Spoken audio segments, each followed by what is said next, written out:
여러분 안녕하십니까? 작년 12월 3일에 윤석열 전 대통령이 비상계엄을 통해서 내란을 일으킨 지 만 6개월이 지났습니다. 그래서 6월 3일에 마침내 대통령 선거가 치러지게 되었습니다. 그리고 오늘이 5월 29일이죠. 29일, 30일 이틀에 걸쳐서는 사전 투표가 실시되고 있습니다. 그래서 이번 이 시간은 주요 출마자들, 대통령 선거에 출마한 주요 출마자들의 사주를 중심으로 해서 누가 당선될 것이고, 또 그 당선된다면 그 표차는 얼마가 될 것이고, 또 당선되고 난 후에 시급히 해야 될 과제들은 어떤 것인가 하는 것을 명리학적인 입장에서 한번 풀어보는 그런 시간이 되겠습니다. 먼저 여론조사라든가 정치공학적인 어떤 해석 이런 것들을 배제하고 순수하게 사주를 두고 해석을 해 봤을 때는 민주당의 이재명 후보, 이 사주가 이재명 후보의 사주입니다. 그런데 이재명 후보가 압도적으로 당선될 것이다, 압도적인 표차로 당선이 될 것이다 하는 것을 미리 말씀을 드리겠습니다. 그렇다면은 뭐 어느 정도의 득표율, 그 어느 정도의 득표율로 당선될 것인가 하는 것을 생각해 볼 수 있는데, 현재 볼 것 같으면은 그 김문수 후보나 또 이준석 후보, 또 권영국 후보 이 네 명의 후보를 기준으로 했을 때 이 권영국 후보는 제가 사주를 몰라서 지금 오늘은 다루지를 못합니다. 그런데 이준석 후보와 김문수 후보는 어느 정도 사주를 알고 있기 때문에 이 상태에서 이 네 명을 비교해 봤을 때 그때의 어떤 그 결과가 이재명 대표가 압도적인 표차로 당선될 것이다 하는 것을 알 수가 있고요. 어느 정도 표차로 당선될 것이냐 했을 때는 제가 봤을 때는 대체적으로 아마 한 55%에서 60% 이 정도 구간에서 아마 득표를 할 것이다, 이렇게 보여집니다. 그 이유는 김문수 후보 같은 경우에는 김문수 후보는 이렇게 대체적으로 신묘 연에 정유월에 경호월이거든요. 경호일이거든요. 거기다가 뭐 제가 전에 할 때는 이 정해시라고 해가지고 두고 풀었는데, 이런 거 관계없이 이 요 생일을 두고 난 상태에서 현재 이분이 어디에 있느냐 하면은 경인대운에 있습니다. 경인대운 을사년이거든요.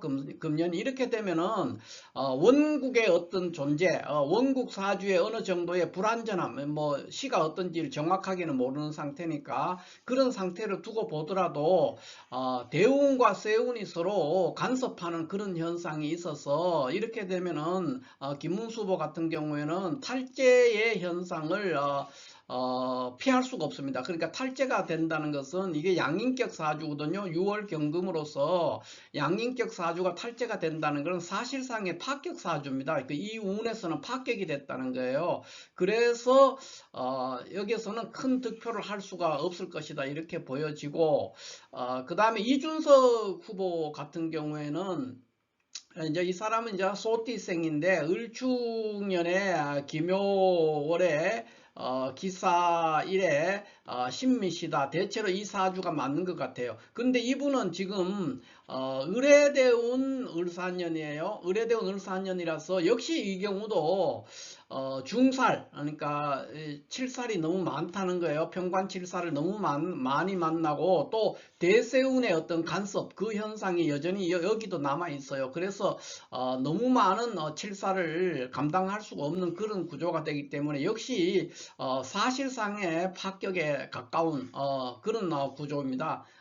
대패는 면할 수 있지만은 여전히 좋지 않은 운에 와 있다 이렇게 보여지죠. 그래서 제가 봤을 때는 김문수 후보와 또 이준석 후보는 그러면 어느 정도 득표할 것이냐 했을 때 김문수 후보는 아마 지금 제가 바라보는 것은 아마 한 30%대 35%, 그 언저리에 있을 것이다 이렇게 보여져요. 그러니까 김문수 후보는 아마 35%를 전후한 그 정도의 득표율을 35%의 꼭 35%라보다 35%의 플러스 마이너스가 좀 되는 그런 득표율을 할 것이라고 보여지고요.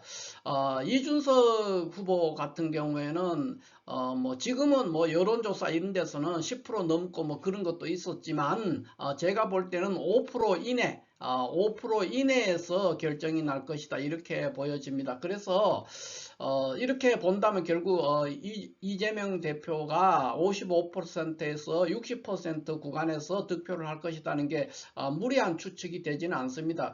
그러니까 같은 경쟁자들이 지금 다 사주가 격이 이루어지지 않는 상태거든요. 그래서 그런데 비해서 이재명 대표는 사주가 거의 완벽에 가까울 정도로 사주가 격국이 이루어진 해란 말이에요. 그래서 굉장히 큰 표차로 당선이 될 것이다 이렇게 내다볼 수가 있습니다. 현재 볼 것 같으면 이 사주가 정사대운 을사년에 와 있어요. 그러니까 정사대운 을사년은 이 사주가 편인 개수가 용신인데 원사주는 제가 누차 말했지만은 인수용겁으로 합격된 사주예요. 그런데 정사대운 을사년을 맞이함으로 인해서 이게 이제 굳이 격국으로 말하면 인용 식재격으로 아주 완벽하게 사주가 구성이 됨과 동시에 지지로 을사년의 사화와 대운의 사화가 있어서 지지로도 이 동목이거든요. 자월 을목의 동목이 조후까지도 완벽하게 갖추어짐으로 인해서 굉장히 대길한 그런 한 해가 될 수 있다 이렇게 보여집니다. 그래서 이재명 대표와 이재명 후보와 김문수 후보, 그 다음에 이준석 후보, 이 세 사람, 또 권영국 후보도 있죠. 그래서 이런 구조에서 권영국 후보의 사주는 제가 모르기 때문에 다루지 않고 있는데, 이준석 후보나 또 김문수 후보는 사주 자체에 이미 결함이 있어서 실질적으로 을사년 운이라는 것은 이 두 사람에게서는 패운이에요. 그러니까 약간의 탈재와 또 중살의 현상을 해서 실질적으로는 패운으로서 파격된 사주예요. 금년 을사년 운이.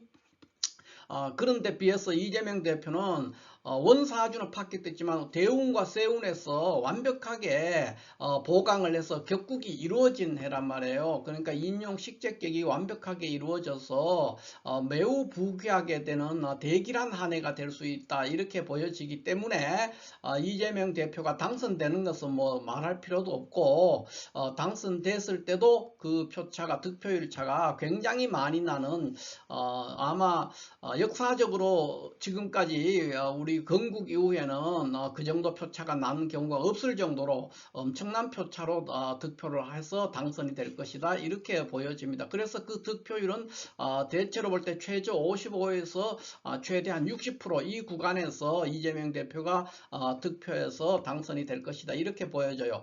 그 투표하는 날의 그 일진을 볼 것 같으면은 그 일진이 현재 여기 보면은 이제 6월 3일이라는 것은 명리학적으로는 달력으로는 6월이지만 명리학적으로는 5월이에요. 5월이기 때문에 신사월이라고 합니다. 그래서 6월 5일에 망종이 들어서 6월 5일이 돼야 실질적으로 6월 이모월로 바뀌는 거예요. 그래서 여전히 6월 3일까지는 신사월에 있기 때문에 신사월 개묘시가 됩니다. 투표하는 날이 신사월 개묘시가 되는데 요 상황에서 그 다음 날이 지금 보면은 갑진일이 된단 말이에요. 6월 4일이 갑진일이에요. 이런 구조를 봤을 때 이재명 대표가 당선되는데 그것이 실질적으로 언제쯤 당선의 윤곽이 확 드러날 거냐 했을 때 갑진일 새벽이에요. 그러니까 갑진일 같은 경우에는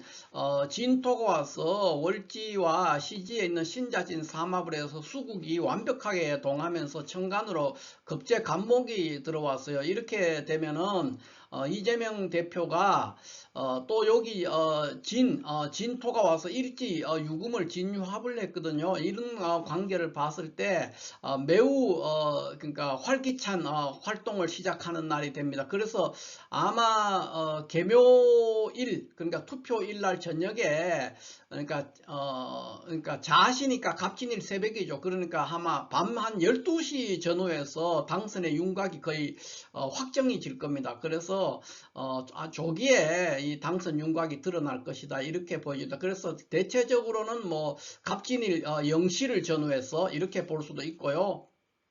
달리 말하면은 이제 개묘일 밤늦은 시간에 당선의 윤곽이 드러날 것이다. 그 이유는 신사월 개묘일이 이제 투표일인데 그 개묘일과 갑진일 사이에 갑진일 일진을 봤을 때 이재명 대표의 일진이 봤을 때 무리를 이끌고 굉장히 맹렬한 활동을 시작하는 기운이거든요. 갑진일이 이 사주에서 그리고 그 시간이 자정이라고 한다면 아마 갑자시가 될 텐데 이것도 역시 마찬가지입니다. 그래서 무리를 대동하고 맹렬한 활동을 시작하는 날이 갑진이라고 했을 때는 아마 자시를 전후해서 그런 당선 윤곽이 드러나 볼 것이다. 당선 윤곽이나 또는 당선이 거의 사실상 확정되는 상황이 발생할 것이다. 이렇게 보여지기 때문에 제가 볼 때는 0시를 전후해서 자정을 전후해서 좀 일찍 되면 밤 11시 전후에도 드러날 수가 있는 그런 상황이다. 이렇게 보여집니다. 그래서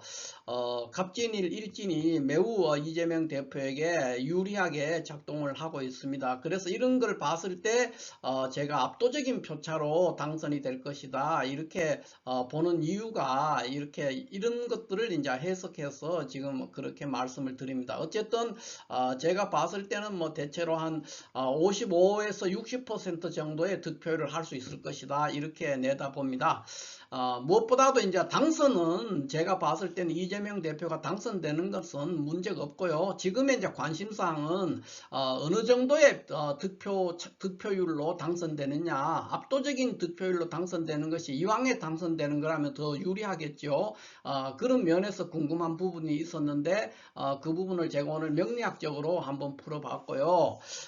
당선도 중요하지만은 과거 문재인 정부의 실패 이거를 한번 떠올려 보면은 당선도 중요하지만 향후 일을 어떻게 해야 될 것인가 하는 것도 매우 중요합니다. 지금 그 문재인 대통령께도 후반부에 그 민주당 의석이 거의 180석에 있었기 때문에 마음만 먹었으면 뭐든지 개혁하고 다 할 수 있었는데도 아무것도 안 하고 결국 윤석열 검찰 정권을 탄생시켜서 많은 국민이 2년 반 동안 큰 고생을 했고 실질적으로는 3년이죠. 3년에 걸쳐서 큰 고생을 했죠. 이런 거를 봤을 때 이재명 대표가 뭐 민주당 후보로 대통령 당선되는 거는 개인으로서는 영광이지만은 정말로 문재인 정부의 실패 이거를 되풀이하지 않으려면 무엇을 해야 되느냐 하는 것을 한번 지금부터 많은 사람들이 눈을 부릅뜨고 지켜봐야 된다는 거예요. 그래서 뭘 해야 되느냐 이것을 제 개인적인 시각에서 본다면은 제일 먼저 해야 될 것이 검찰과 법원과 언론의 개혁을 해야 됩니다. 이거를 6월 달에 되자마자 6월 안에 다 해야 돼요. 법안을 다 통과시켜야 돼요. 괜히 뭐 이 법안들은 이미 충분히 숙성 과정을 거쳐서 여러 번 윤석열 정부에서 거부권 행사돼서 갔다가 왔다가 여러 번을 했는 법안들이 대부분이에요. 그래서 즉시 개혁을 해야 됩니다. 그래서 한 달 안에 이런 거 다 통과시켜야 되고 특히 대법원 같은 경우에는 대법원 재판관 100명 아주 좋은 안이죠. 지금 뭐 프랑스나 스페인이나 이런데 대법관들이 200명, 300명이란 말이에요. 거기에 비하면은 인구수 대비 우리 100명은 결코 많은 숫자가 아니에요. 그래서 당장에 100명으로 증문하지 못하더라도 100명이라는 상한선을 일단 법안에서 못을 받고 뭐 순차적으로 늘려가면 됩니다. 20명, 30명 이렇게 계속 뭐 1년에 10명씩 이렇게 증문을 시키면 되는 거거든요. 그래서 일단 법안상으로는 100명이라든가 이런 것들을 해놓을 필요가 있고 그 다음에 대법원 판결에 대해서 헌법 소원을 하는 문제 그 문제도 신속하게 해야 됩니다. 그 외에 언론이라는 것은 이 언론 개혁은 단지 언론의 개혁이 아니라 검찰이나 법원의 개혁과 같이 물려있는 개혁인데 언론을 개혁해야 됩니다. 이거를 개혁하면 경제도 살아날 수가 있거든요. 그러니까 이 언론사의 대주주들이 대부분 기업들인 경우가 많이 있어요. 기업도 실질적으로 기업화되어 있는 언론 자체가 기업화도 되어 있지만은 그래서 언론을 개혁함으로써 특정 어떤 업종, 그러니까 건축업종이라든가 건설업종, 토목, 이런 업종들이 이제 언론사를 많이 가지고 있죠. 그런 부분에 대한 개혁, 편파적인 어떤 그런 개혁들을 해낼 수가 있죠. 여론 조성을 막을 수가 있기 때문에 언론 개혁을 반드시 해야 되는데 이거는 굉장히 시기의 문제입니다. 그래서 이거를 시간을 끌면은 개혁이 되질 않아요. 그래서 반드시 해야 되고 그 다음에 내란 세력에 대한 철저한 처벌을 해야 됩니다. 이게 무조건 해야 되는 사안이고 항상 개혁할 때 조심해야 되는 것이 문재인 정부의 가장 큰 실패의 원인이 이런 것들이거든요. 용서, 화합, 통합, 정치보복 이런 말도 있었고요. 또 속도 조절을 해야 된다. 역풍이 분다. 사회적인 논의를 좀 거쳐야 된다. 이런 말들을 하면서 시간을 끌다가 이 검찰이나 법원이나 언론들로부터 역공을 당해가지고 결국은 개혁이 수포로 돌아가 버린 케이스거든요. 그래서 또 이제 그 경제지나 보수신문으로부터 많이 나올 수 있는 게 경제가 중요하다 가지고 계속 이런 식으로 프레임을 끌고 갈 수가 있어요. 그래서 이런 것들은 다 이런 것들을 개혁함으로써 당연히 경제도 좋아집니다. 그래서 경제는 경제대로 개혁을 해 나가되 경제를 복구해야 되죠. 지금 그러나 그것이 그것만으로 되는 것이 아니라 검찰과 법원과 언론의 개혁을 함으로써 경제가 자연스럽게 살아날 수 있게 된다 하는 그런 것들을 파악을 해서 이재명 정부가 탄생한다면 잘 나라를 이끌어 주기를 바랍니다. 물론 지금 여기 이런 것들은 이제 결과는 어떻게 될지 모르지만 많은 국민들이 투표에 참여함으로써 이런 결과를 이끌어낼 수가 있습니다. 그래서 지금 명리학적으로는 이재명 대표가 압도적인 표차로 당선될 것 같기는 한데요. 그러나 투표를 많이 하셔가지고 각자 원하는 지지하는 후보에게 투표를 하시면 됩니다. 그래서 투표를 해서 이 상황을 빨리 끝내고 수습하고 나라가 안정되기를 바랍니다. 자, 이렇게 해서 오늘은 이번에 이제 6월 3일 대통령 선거에서 누가 당선될 것이며 당선된다면 어느 정도 표차로 될 것이며 또 당선되고 난 후에는 무슨 일을 최우선으로 해야 되는가 하는 것을 중심으로 해서 한번 살펴봤습니다. 감사합니다.